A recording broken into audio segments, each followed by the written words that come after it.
خواجہ غلام حسن سیواگ رحمۃ اللہ علیہ ایک مولوی تھا جس کا نام تھا حسین علی، وہاں بھجراں کا رہنے والا تھا، اور اس نے میرے آقا علیہ الصلوۃ والسلام کے علم کا انکار کر دیا کہ سرکار کو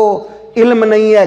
پتہ نہیں ہے، اور آپ کل کی بات نہیں جانتے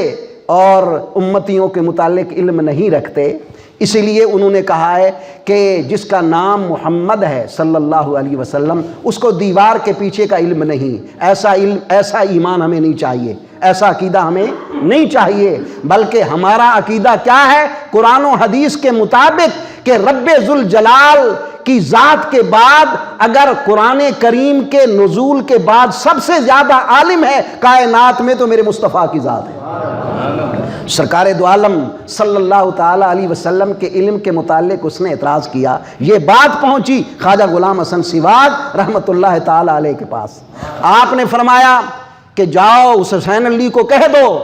کہ 3 مہینے تک ناشتہ بھی کرے، شام کی روٹی بھی کھائے، ناشتہ بھی ہر دن کا ہر وقت کا لکھے، روٹی بھی لکھے، اور 3 مہینوں کے بعد میرے پاس آئے، میں اس کو ہر دن کا ناشتہ بھی بتاؤں گا، روٹی بھی بتاؤں گا کہ تو نے کون سا ناشتہ کیا، کون سی روٹی کھائی۔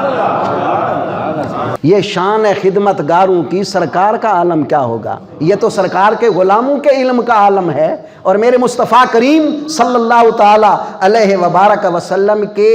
علم کا کون اندازہ لگا سکتا ہے؟